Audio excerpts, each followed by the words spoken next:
মহিলাদের জন্য নামাজের ভিতরে মাথার চুল থেকে পা পর্যন্ত ঢেকে রাখা ফরজ। শুধুমাত্র মুখ, কপালের এই চুলের এখান থেকে থুতনি, গলা নয়।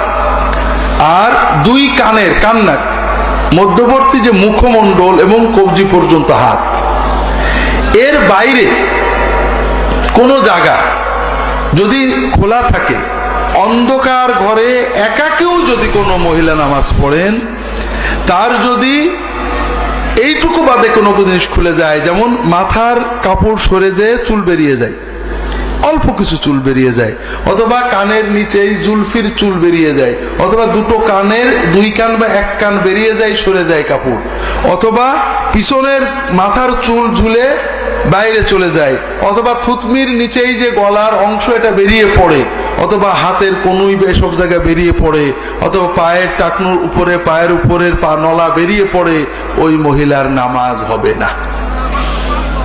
কারণ তিনি নামাজের ফরজ তরক করেছেন কাপড় থাকা সত্ত্বেও। কথাকে বুঝতে পেরেছেন? তাহলে শাড়ি পরে যারা নামাজ পড়েন মহিলারা, নামাজ কি হয়? শাড়ি হলো একেবারেই অন ইসলামী পোশাক।